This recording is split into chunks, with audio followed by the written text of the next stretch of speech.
Alright, so here's the finished product. I just took it for a test drive. It works great, and here's how I built it.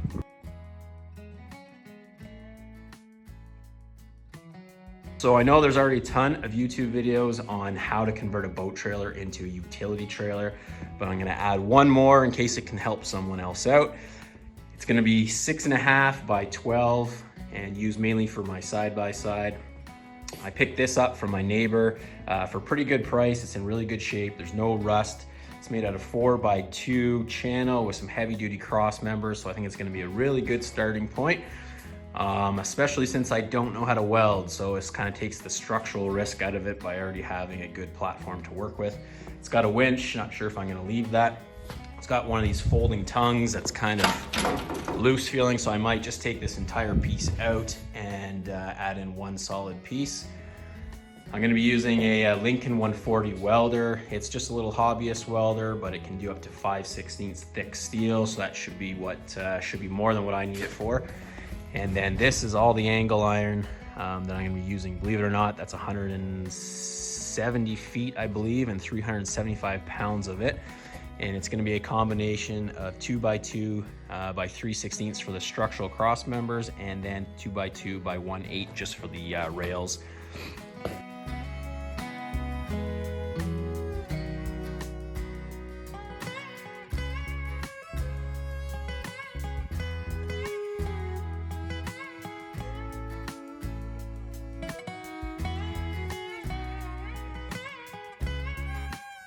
All right, so I got the bottom rails kind of just roughly cut out and put in place. What I'm using to cut everything, not a chop saw, I find it takes too long. Just one of these very thin cut-off wheels. And you get about 5 cuts out of each wheel, which doesn't sound like a lot, but it actually ends up being pretty good because they're pretty cheap. For these corners, for all my corners, I'm not cutting the miters, I'm doing the where you notch out. This one's better, where you notch out this piece here, and it just gives you a little bit more weld, and I think it makes a stronger corner joint. This front bar is the 3/16, and then the rest down the sides are 1/8 thick, just because they're already sitting on a pretty strong.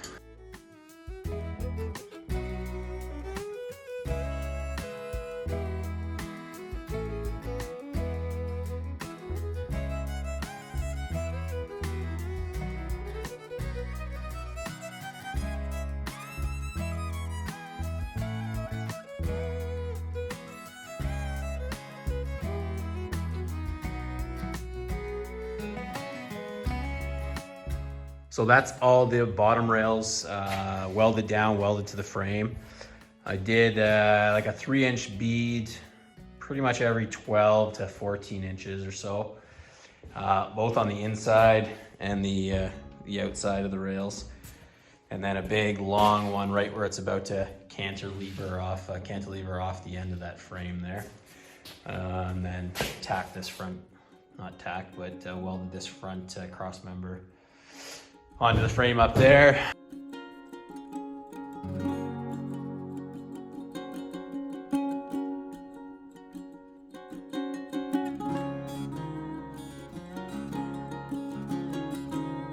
All right, so here's where I'm at after about 3 hours of cutting and grinding.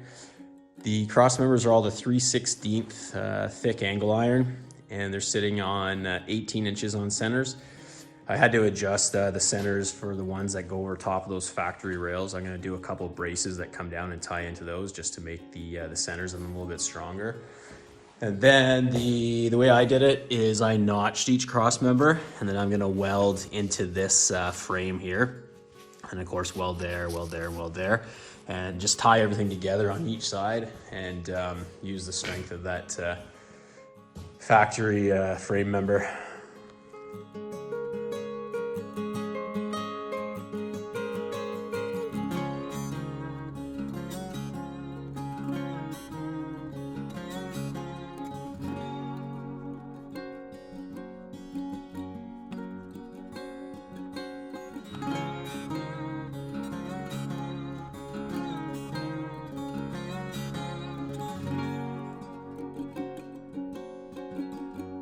So So that was all the side pieces that are gonna hold up the rail.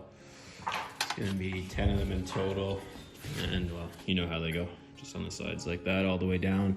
4 on each side and 2 up at the front. For these side rails and the braces that hold them up, I got them installed at each end, nice and square and plumb the way I want them. And then I just ran a string line across to make sure that the other 4 going along the sides are gonna line up. They're gonna be the exact height. So I just line them up with the string and then come along, use a square, and then clamp them down and tack them up. All right, so those side rail braces went all right. They all line up really good, except for this one right here. And I don't really know what happened, but it was lined up with that string, and then when I finished welding, looked back a few minutes later, it had come out this way. And I'm guessing it's because that angle iron just isn't supported right on top of the frame like the rest, and it just warped. So I don't know. It's pretty tough to bend it back, so I don't know what I'm gonna do. I don't know anything about heating up steel and bending it, but I might see if I can just heat in there and kind of just bend it back. We'll see. All right, so I got that lined up. I just use a giant crowbar. Just slid it in there and just pushed out that way.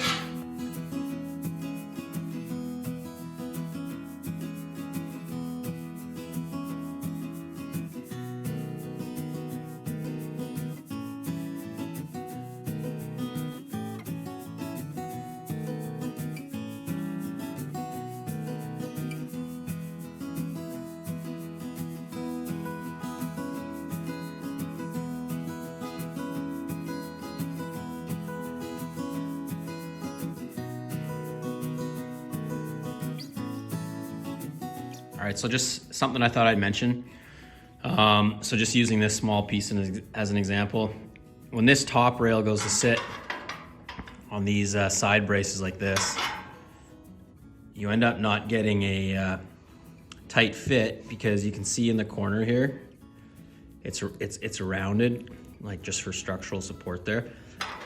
So you can't get it to sit flush. So I was gonna start grinding out in there to try to get a nice 90-degree pocket in there that these can sit flush into, but it just, I realized it was just a lot easier just to take these little corners off with an angle grinder, which I've done on this one here, and now you can see it sits nice and tight. Anyways, just thought I'd mention that. So I spotted my first kind of major mistake here. When I put this top rail on, I could notice it was drooping a bit. So I put a string line on from one end to the other. And I don't know if you can tell, well, you can definitely see the droop, but it's down like 3/4 of an inch. I have no clue why. I can't remember if I filmed it or not, but I used a string line when I was setting all these side braces, kind of to avoid this exact situation. But I must have done something wrong because it's down quite a bit. All right, so I'm pretty sure I figured out the issue why these top rails are kind of drooping in the middle. And it's actually a pretty good thing to point out because it's definitely an amateur move. However, I don't know what I could have done differently. If you see this bottom rail, right where it starts to cantilever off of this main frame here, it's rising up. And it's the same on both front corners. So that's causing this top rail support, this corner support, to be up higher. It's about 1/2 inch, and that's enough to raise that string and causing all the center pieces to be lower than the corners. So like I said, no clue how I could have done it differently. I'm not gonna worry about it at this point. And I just thought I'd point it out in case you can find a way to avoid that. So I finally have these top rails welded up. And I saw a YouTube video of a guy doing a trailer, and after day 2, he said he was sick of doing it. And now I get it. It's a lot of work, not gonna lie. Anyways, there's the corner. Turned out all right. I put a little piece underneath to support that joint there.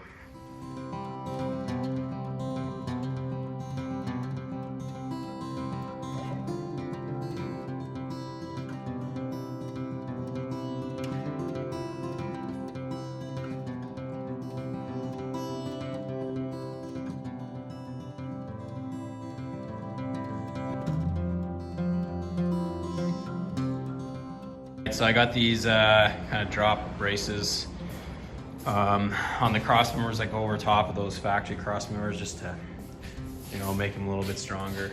There's some back there as well. It's kind of pointless since all the cross members aren't going to have that, but the wheels of the side-by-side are going to probably sit right on top of that front one and close to these back ones. So I figured I might as well tie into that cross member somehow, better than nothing. Here's what I did for the back gate. I cheaped out. I ran out of materials. Originally I was going to build a typical 4-foot high ramp, but the budget on this has been creeping up. So this is what I'm doing for now, and I'll just use ATV ramps. I just made hinges, basic hinges out of pipe and rod.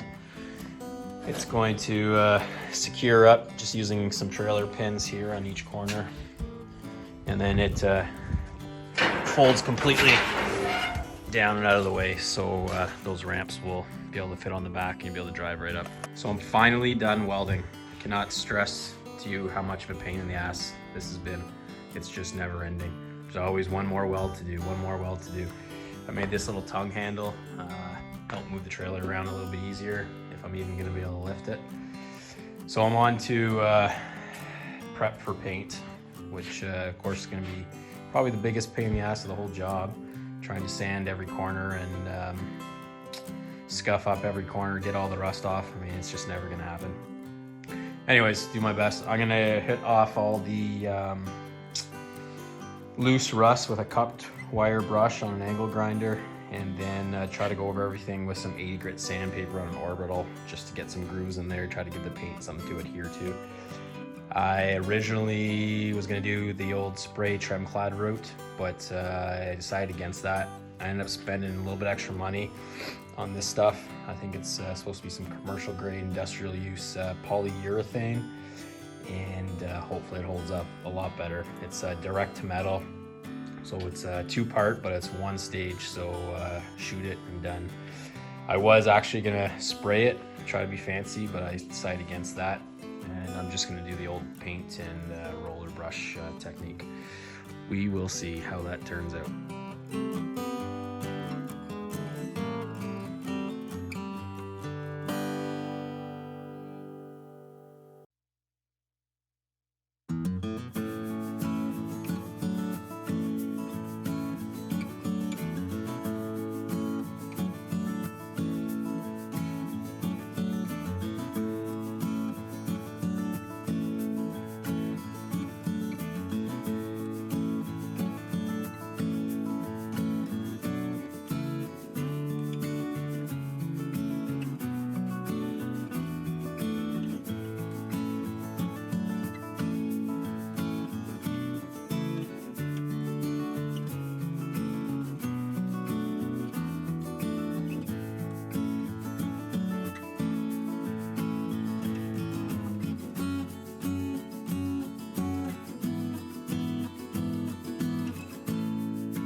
I'm pretty much done.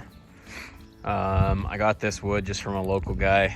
It's just 1-inch hemlock. It's not very sturdy, but I think it's gonna do the trick for what I need. I was gonna go with pressure treated, but the prices are just crazy now. So anyways, it's turned out pretty good. I'm gonna let that wood dry out in the sun for a few weeks before I actually screw it down, and then I'm gonna stain it with the old used motor oil and diesel trick. So hopefully that'll work out.